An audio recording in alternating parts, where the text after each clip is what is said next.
I didn't make a scene. I didn't say a word. I just stood there in the middle of my parents' kitchen, holding the letter from the financial aid office, and watched my mother hand my younger brother the keys to a brand new Jeep with a red bow on the hood. It was the same week she told me there was no money for college.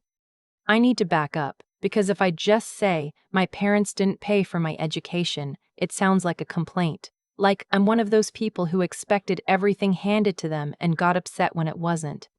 That's not what this is. What this is a story about how two parents can look at two children they made and decide very clearly, very deliberately, that one of them matters more. And then live with that decision for 9 years until the moment it all comes back around.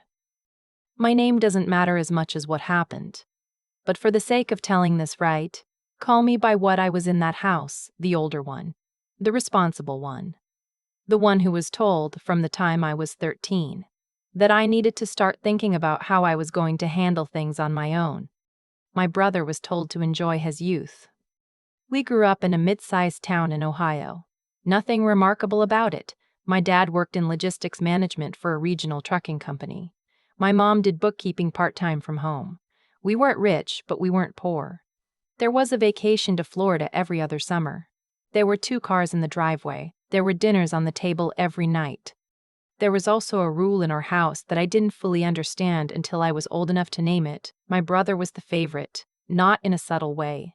Not in the way that parents accidentally lean toward one kid during certain phases of life. In the way where it was simply assumed, without discussion, that his needs came first. His schedule organized the family calendar. His mood set the tone of dinner. His future was the one my parents talked about with excitement. I was an afterthought, dressed up in responsibility. When I was 16, I started working at a sandwich shop after school. My parents said it would build character. I thought they were right. I saved almost everything I made, and by the time senior year arrived, I had a little over $4,000 in a savings account I'd opened myself at the credit union down the street. My brother at 16 got a gaming setup that cost more than my entire savings. I applied to the nursing program at Ohio State. I got in. I came home with the acceptance letter and my parents sat at the kitchen table and said they were proud of me. And then my dad cleared his throat and said that unfortunately, with everything they were managing financially, they weren't going to be able to help with tuition. I asked about the college fund. Every kid I knew whose parents had any kind of planning had some version of a college fund. My mother looked at her hands. There was no college fund. There had been one briefly when I was born. They'd used it. I didn't ask what for. The look on her face told me the answer would make me angrier than I was ready to be.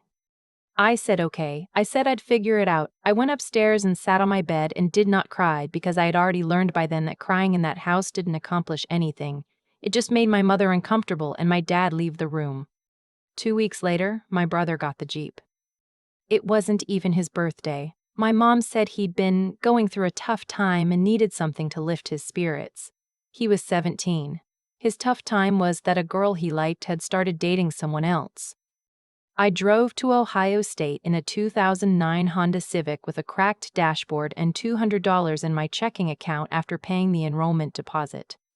I took out federal loans. I worked 25 hours a week at the University Medical Center, doing administrative work, filing, answering phones, learning the system from the inside out, because I knew I needed every edge I could get. I applied for every scholarship I could find. I ate a lot of peanut butter. I shared a 1-bedroom apartment with 3 other women my second and third years because it was the only way to afford rent near campus. My parents called occasionally, holidays mostly. My mom would ask how school was going and I would say fine. She would say that was good. She would tell me what my brother was up to, his recreational soccer league, the trip they took him on to visit colleges, the way my dad had taken him to a financial advisor to start planning early. I learned to keep those phone calls short.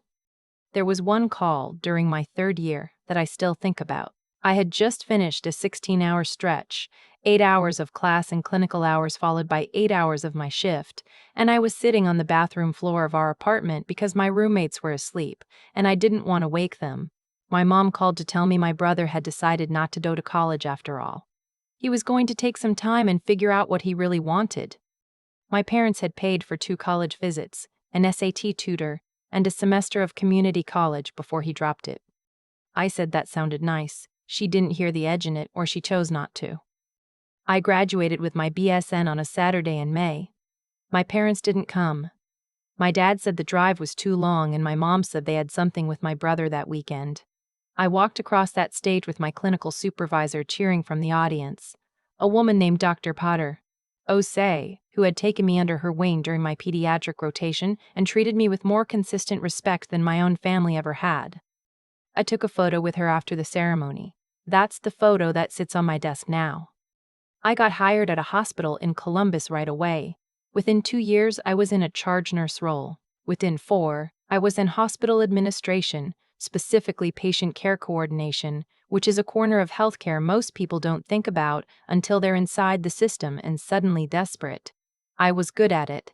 I liked the problem solving. I liked that it mattered. I paid off my loans in 6 years. That is not a small thing. I want to say that clearly, because I am proud of it in a way I can't fully explain to people who didn't have to do it alone. 6 years of payments that sometimes meant I couldn't do other things. 6 years of watching the number go down by myself, celebrating by myself with no one in my family who knew or asked. By the time I was 28, I had my own apartment in a neighborhood I liked, a job I was genuinely good at, and a life that felt, for the first time, entirely mine. My parents and I had settled into a distant but functional relationship. I called on Christmas and Easter. I visited once a year, usually Thanksgiving, because my mother made a specific kind of sweet potato dish I'd grown up loving, and that felt like enough of a reason. My brother was still living at home at 24, still figuring things out, still, as far as I could tell, the gravitational center of my parents' lives. I had made a kind of peace with it, not forgiveness, exactly. More like acceptance of what something is, without needing it to be different anymore. Then my brother called me in October to tell me he was getting married. His fiance's name was Renata. I had never met her. Apparently, they'd been together for 2 years, long distance for most of it, and now she was moving to Ohio and they were doing a spring wedding. My brother sounded happier than I'd ever heard him, genuinely happy, and I felt something complicated about that. I wasn't willing to punish him for existing in the family he was born into. That had never been his fault. I said I'd be there. I bought a dress. I took the weekend off work. I didn't know what I was walking into. The wedding was held at a venue about 40 minutes outside of Columbus, one of those converted farm properties with white string lights and a barn that had been renovated into a reception hall. It was actually beautiful. I arrived early, signed the guest book, found my seat. My parents were at the family table up front. I was placed 2 tables back, with cousins I hadn't seen in years, and one family friend whose name I couldn't quite remember. My mother found me before the ceremony started. She looked the same as always, older around the eyes, wearing a blue dress that didn't quite fit right across the shoulders. She hugged me and said it was good I came. Then she looked at what I was wearing, a simple navy wrap dress, professional, understated, and said, "You look tired." I said I'd had a long week. She said, "You work too much. You should have married someone by now." I smiled and turned away before the smile could become something else. The ceremony was lovely. My brother looked nervous and happy, and I found myself genuinely hoping it worked out for him. Renata was warm and funny and gave a vow that made 3 people in the front row cry. I liked her immediately and felt the complicated sting of knowing that she was marrying into the same family I'd been trying to quietly exit for years. The reception started and I made my way through the room, getting food, catching up with a cousin who'd moved to Denver and seemed genuinely interesting, relaxing into the evening in a way I hadn't expected. And then the best man gave his toast. His name was, I heard it in the toast, Philip. Philip had been my brother's college roommate, apparently from the semester at community college, and they'd stayed close. He was tall, sandy-haired, confident in the easy way of someone who had never had to fight very hard for anything. He made a funny speech. Everyone laughed. Afterward, he was doing the rounds, and he ended up at the table where I was standing. I don't know exactly when he recognized me. I saw it happen in real time, the slight pause in his movement, the recalibration in his eyes, the moment he looked at my face and then looked again. "You're her sister," he said. Not a question. "I am." He stuck out his hand. "Philip?" I shook it. We made small talk for a moment, where I lived, what I did. When I told him I was in hospital administration at the system level now, working out of the regional office and overseeing care coordination across 4 facilities, something shifted in his face. I didn't understand why yet. Then my mother appeared at my elbow. She had had a glass or two of wine. I could tell by the way she was standing, weight slightly back, chin slightly up. It was a particular posture she got that meant her filters were loosening. She introduced herself to Philip as the mother of the groom, and then, gesturing at me, she said with a small laugh, "And this is my daughter, the career one, always chasing the next thing, never settled. You know the type." Philip looked at me. I looked at the middle distance. My mother laughed at her own joke. Then she said, to neither of us in particular, "She works at some hospital doing paperwork. Spent all that time getting a nursing degree and ended up behind a desk." Another laugh. "I always said she should have just." "She's your regional director, patient care operations for Meridian Health," Philip said. The laugh stopped. My mother looked at him. "Meridian Health," he said again. "Your daughter. She oversees the care coordination system across the entire region, including the hospital where my mother was a patient for 4 months last year." He turned to me. His voice was completely even. "You don't remember me," he said, "but I do.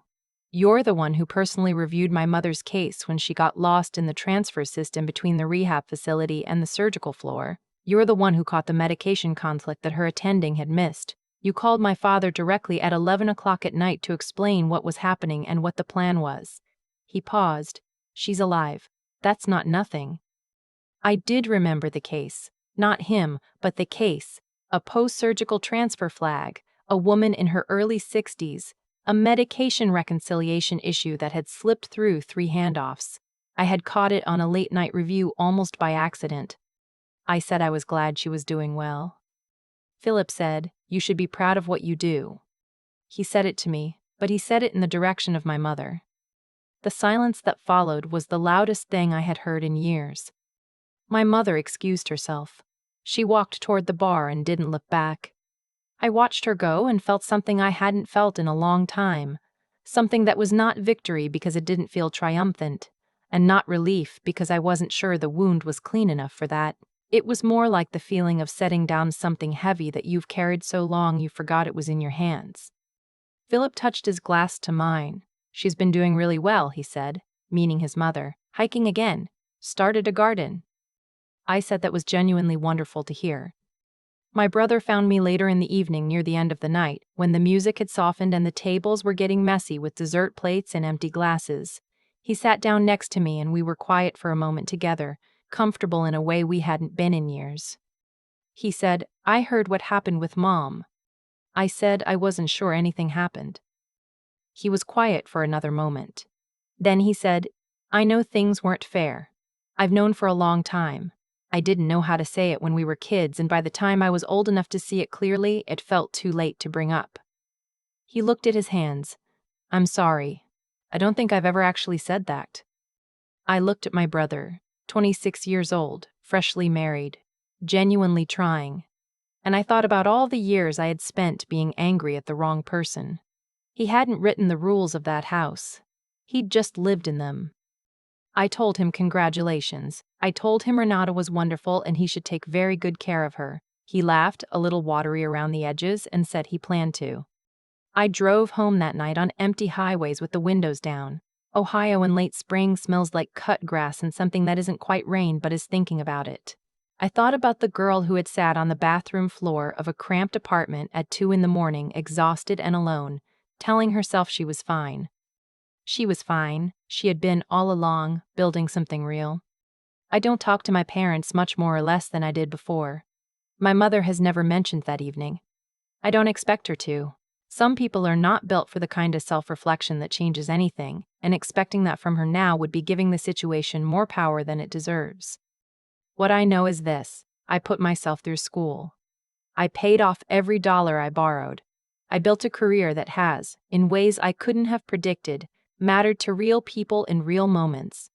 I did it without a Jeep with a red bow, without a college tour, without anyone at my graduation. That used to feel like a wound. Now it just feels like the story of how I got here. And I like where I am. I think about that parking lot a lot, not the reception hall, not my mother's face when Philip finished speaking, but the drive home afterward, windows down, the smell of late spring Ohio coming through at 70 miles an hour. That's where it landed. That's where I finally felt the weight of what had actually happened over the past 7 years. People talk about karma like it's something that arrives on a schedule, like a package you ordered that you just have to wait for. I don't think it works that way. I think what actually happens is simpler and harder at the same time. The choices you make every single day slowly build into something. And the choices other people make build into something too. You don't always get to see when those two things meet, but sometimes you do. My mother made a choice, over and over, across years, to see one of her children clearly, and the other one as an inconvenience she'd dressed up in the language of independence. That choice didn't just hurt me, it shaped who I became. It forced me into a version of myself that had no room for waiting to be rescued. I had to figure out the financial aid system alone. I had to learn the hospital administrative structure from the ground up because I needed the income. I had to make decisions at 21 that most people my age weren't making until 30, if ever. That is not a gift I would wish on anyone, but it is what I have. What I know about integrity, the real kind, not the word on a motivational poster, is that it's built in the moments nobody sees.